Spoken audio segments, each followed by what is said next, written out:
Welcome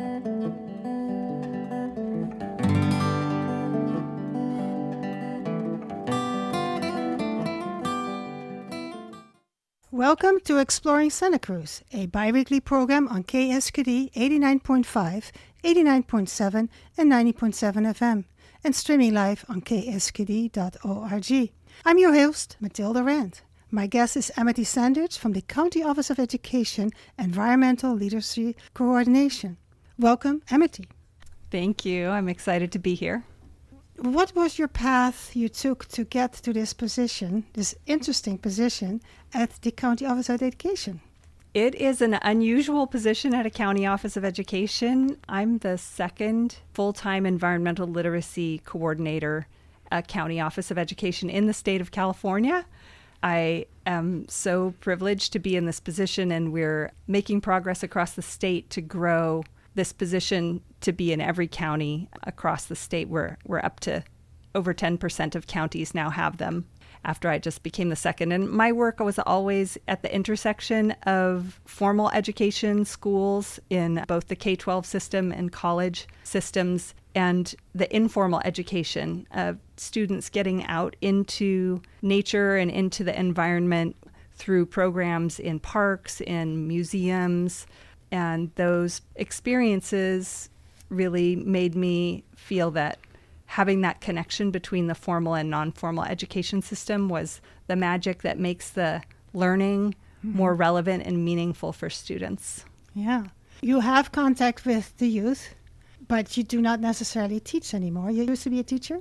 I have taught in formal and informal settings, and currently I still think of myself as a teacher of teachers. I work with teachers, adult learners all the time, and they're the most wonderful students around, such inspiring people in our county who are teaching in our schools.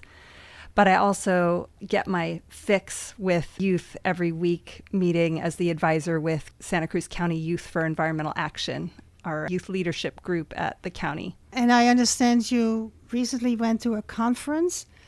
Yeah, for curriculum and instruction administrators. I was gone last week, and there were amazing youth speaking there, direct to curriculum administrators from across the state about why environmental literacy needs to be integrated into every content area in schools, and how students need to have experiences that allow them to build a sense of connection to nature so that they'll become the stewards of the future. I was lucky enough to bring a team of students from Santa Cruz in a previous year to lead a session and talk to administrators. And they were well received? Yes, the room was full and people were hanging on those students' words. And it was so amazing for the students to experience that, to hear the school leaders really want to hear their ideas. One of those young students, a first-generation college student from South County, she's at UC Berkeley this year. Now she's a sophomore. She still talks about how going to that conference was one of the highlights of her high school career. So eye-opening to hear the adults wanting to listen to youth, and super empowering. And so this year the youth were from Santa Clara, I think you said? Yes. This year Santa Clara County was the host of the conference, and so they brought a team of youth from Silicon Valley to be speakers in the keynote address. And they got the same reception? Oh, yes. Yeah. Everybody was very eager to hear what they had to say, and they covered so many reasons and aspects of why this is so important. I couldn't have imagined adding a thing. They were so knowledgeable and passionate. And then they came to a reception in my work. Our county is really one of the counties in the state at the forefront. As I said, they were the second county in the state to create this full-time position. And so I'm the co-lead of an innovation hub for county offices of education in the California Environmental Literacy Initiative, a statewide collective action network that's implementing environmental literacy across the K-12 school system. And we hosted a reception at the conference to invite people to come and talk environmental literacy and meet one another and get excited. And the youth from that panel all decided they wanted to come to the reception and network, and it was wonderful to have them. And it was not just for the food and the drinks. Now, the County Office of Education in Santa Cruz County, you have a program that brings together teachers from every district in the county, and you help them to integrate environmental literacy and justice into their core program. tell us a little bit more so that we understand what this means. Yes, this is work that is supported by a grant from NOAA, the National Oceanic and Atmospheric Administration, in their Bay Watershed Education Training Program. And it's a 3-year grant. We had a previous grant from them for 3 years focused on science and environmental literacy integration. And with this current program, we've shifted to every content area. So we have what's called our Teacher Leadership Institute for Sustainability. And I get to work with TK, transitional kindergarten, the youngest little 4-year-olds, TK teachers to 12th grade, seniors in high schools, teachers from any content area. We've had every content area represented in just the first 2 years of this program. Math, reading, librarians, health teachers, science, history, special education, art, everything. Even PE? Yeah, PE teacher from San Lorenzo Valley. So it's been exciting because they come and they all have common learning experiences around the reality of the climate crisis, of environmental issues in our local area. And they learn together and really get a common understanding and common commitment to integrate an action project that will have an impact on the environment, on the campus, in the community, into their core curriculum. So the students are actually getting to use their skills they're building in English or in math or science. So they're still teaching what they need to teach, but it's connected to taking action in a way that will benefit the environment. And the projects are just all across the board. Amazing to see. And of course, the students are motivated because they're just starting their life. And they are inheriting what we have left behind.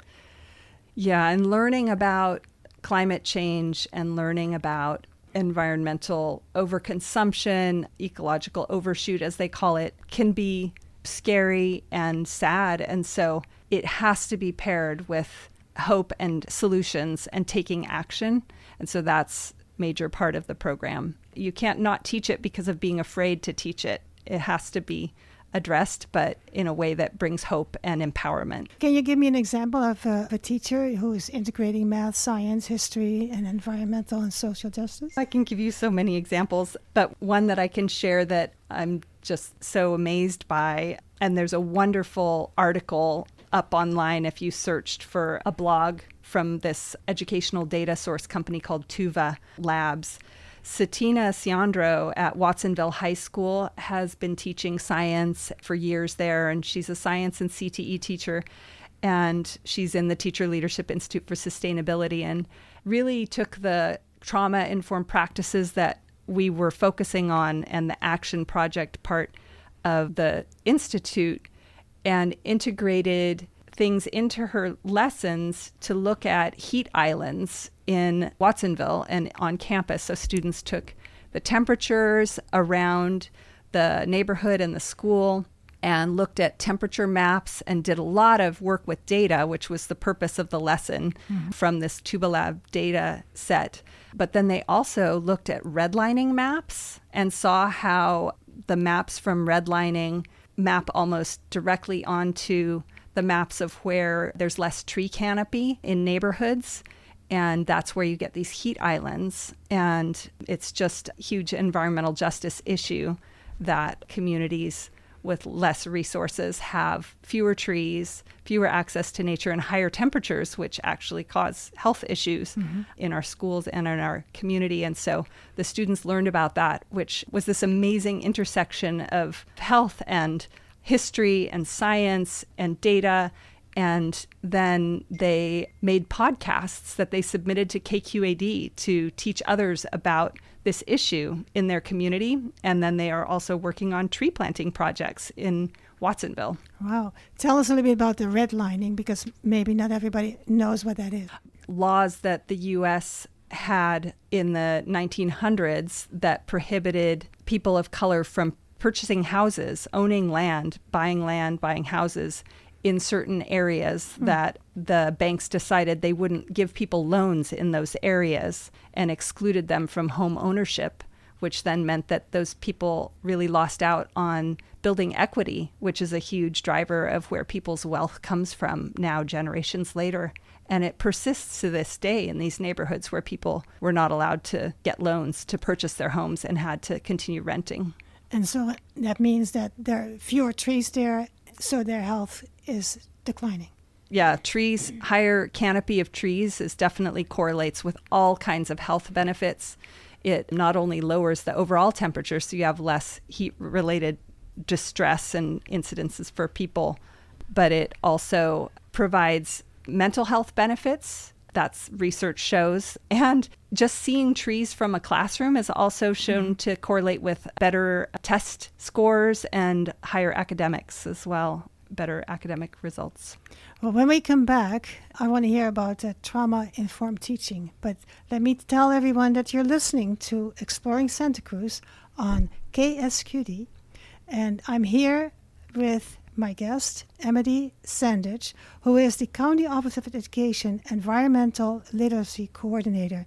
And we just heard a little bit of her background, but also her important work and her statewide work. But specifically, she appears to really enjoy working with the youth in environmental action. But let's go back to what we're talking about, because you mentioned the words trauma-informed teaching. Give us some idea what it is. There's definitely hierarchy of needs that people have, and you're not able to learn if your basic needs aren't met. Food, shelter, and also experiencing trauma affects people's ability to learn. And so, especially with this last few years with our fires and the pandemic, the school systems have really learned a lot about the importance of social emotional learning and also trauma-informed teaching and trauma-informed practices. This also comes into play when teaching about climate change and environmental degradation, because that was one of the fears Satina Ciandro had in teaching about heat islands and these students seeing their own neighborhoods being the ones that were affected in this way. She worried about them feeling traumatized by being the victims of this historic environmental injustice. And so she incorporated journaling activities that are a part of a wonderful book called All the Feelings Under the Sun. That's a primer for climate change, along with a lot of activities for processing the emotions that rise out of learning about such hard things. And then being able to be in a setting where you're sharing those feelings with others and realizing you're not alone. And so we've done things with our teacher leaders that then they can take back to the classroom that allow students to express their fears or grief over what they might lose due to climate change, and also their anger about what's happening in the world and who they want to know what they're angry about and what they want to change. And then get to a place where they can look at ways to find hope and feel that emotion by looking at solutions and then taking action and having that opportunity to end on hope. And one of the amazing things of doing those trauma-informed activities with teachers and with high school youth is I'm able to show each of them the responses of the other, and they're almost identical. The high school youth see that their teachers are angry about the same things and scared of the same things. And it's really an amazing bridge between groups that often, I think, don't get an opportunity to understand each other's perspective. And there's just a big disconnect. And I think a lot of youth feel abandoned by the adults and think they don't care and want to see more action. And so it's wonderful to be able to bring them together so that they realize, oh, actually, they want the same thing, and then they can start working together. And I hear from you that she helped students to get personally involved, and that strengthens their resolve of finding solutions that are both good for themselves, but also for their parents and their teachers and other community members. Yeah, and all the teachers in our Teacher Institute have these action projects that allow the students to do that no matter their age. So we have like kindergarten students who've done waste reduction projects in their classroom, switching from gathering data on what they're throwing out and realizing it's a lot of paper towels and switching to cloth towels. And we have fifth graders who built the most amazing biodiversity garden in the front of their campus at Santa Cruz Gardens. Brian Boyce's 4th, 5th class created a gorgeous native plant garden. And Laura Arno at Calabasas has helped students go into civic action after gathering data on waste at their school, and has had policies passed at the district to change purchasing of plastics for the food program to reduce waste.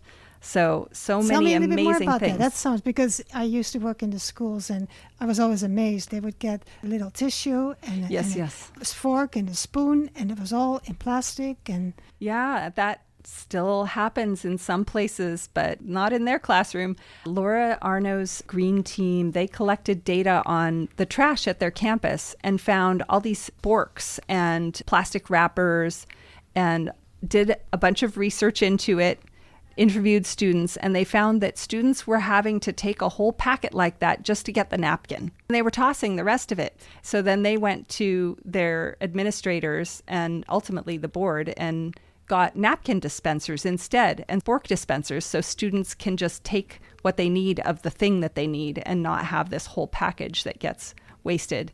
And we have other schools now, some in Pajaro as well as other districts, Live Oak, are piloting like milk dispensers, because food waste is a huge climate issue. So that extra food that doesn't get eaten, if it doesn't get composted properly, becomes a huge source of emissions that add to climate change. And so they've found how much milk was being wasted, dumped down the drain, and all the packaging that goes with it, with the cartons, the little individual cartons for kids, and have started piloting milk dispensers where kids can use a reusable cup and get as much milk as they'll actually drink. I remember all of these little cartons of milk, and some kids cannot handle milk, but they had to take it. Right, The right. cafeteria workers it's part of made the you- nutrition right. guidelines. They had to get their calcium and everything. And then there was all this milk that was just sitting there. And so what we did at some point at my school was have a table where they could put the milk, and then other kids want more milk than just this one carton, and so they could get it. But we couldn't give it back because hygiene, and you can't have it out of the refrigerator, back in the refrigerator. I don't understand all that, but I'm very, very happy to hear that. Oh, yeah. There's still a lot of work to be done to implement it, but those things are happening. We have districts who have been starting to have share tables like you talk about, and are moving to having ones where you can refrigerate so that food can either be given to students who can take it home and use it with their families, or given to a food pantry. So there's hope, for our food systems in schools. Still a lot of work to do, but definitely getting there. Is.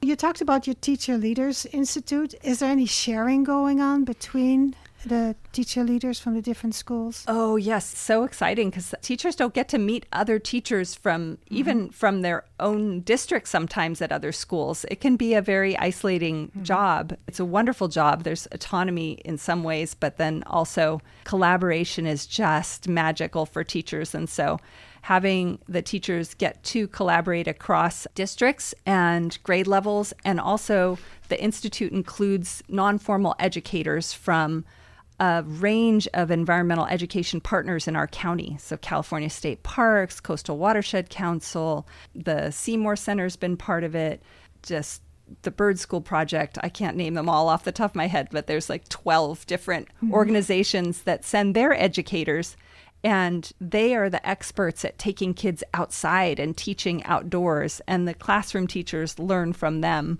and then they learn from the classroom teachers about what the reality is for having to cover the standards in school. So they're able to tailor their field trip programs in ways that will better serve the schools. And so it's this wonderful collaboration that happens not only among classroom teachers, but among non-formal teachers and formal teachers in the classroom.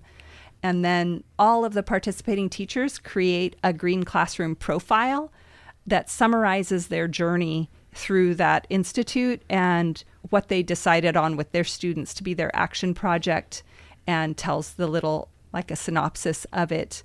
And those all end up on the Teacher Leadership Institute's website. And also, for the first time this year, we're going to have a public event at the Seymour Center on April 20th, where those teachers will get to share about their action projects and some students will hopefully be there too, sharing alongside their teachers. And we'll also be celebrating the teachers that have signed up for our new Green Classroom Challenge program, which is something that we've just launched this year. Very excited about. I had a couple of questions when you were talking. So teachers are sharing.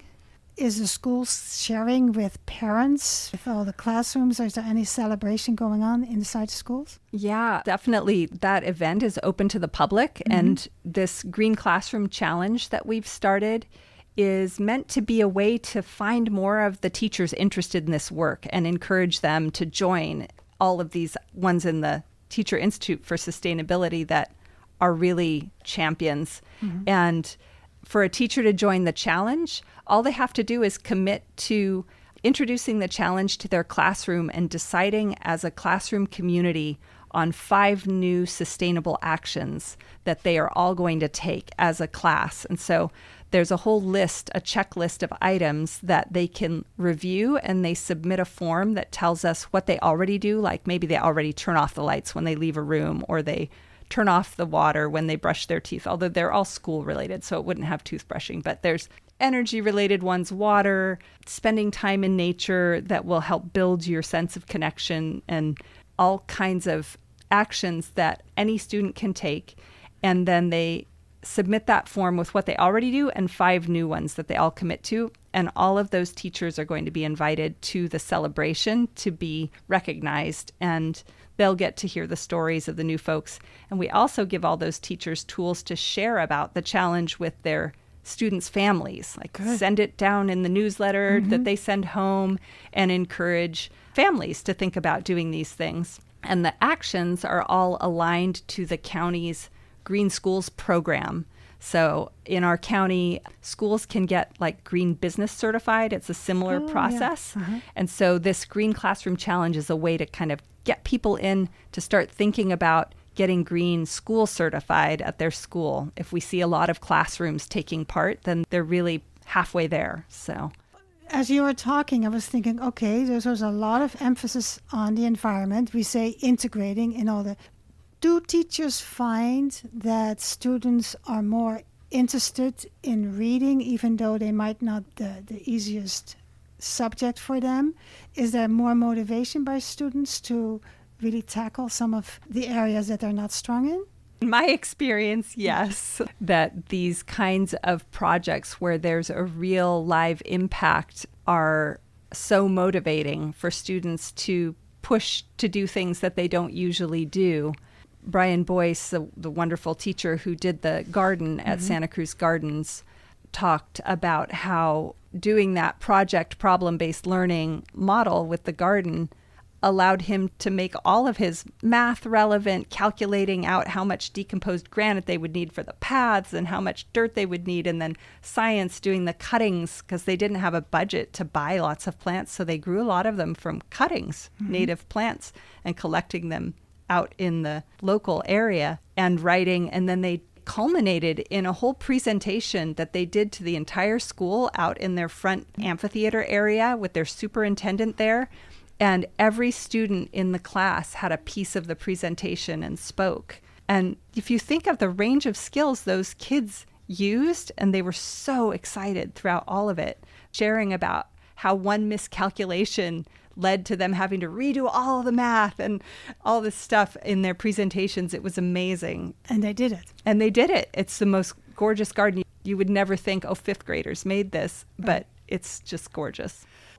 Obviously, we have lots more to talk about, but we're running out of time. So I want to make sure, because you mentioned that the Green Classroom profile and the environmental programs is on the website.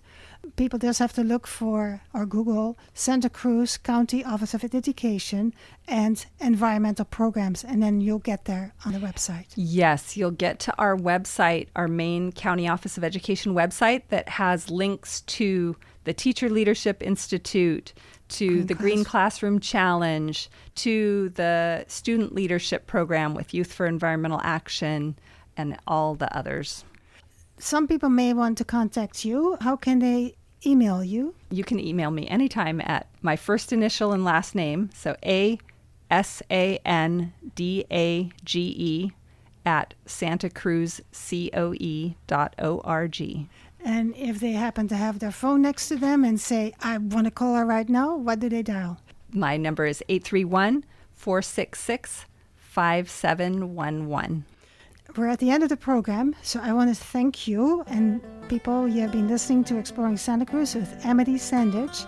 Look her up at Santa Cruz COE and Environmental Programs. And if you want to email her, asandage@santacruzcoe.org or call her at 831-466-5711. Thank you, Amity, for being here. Thank you for having me.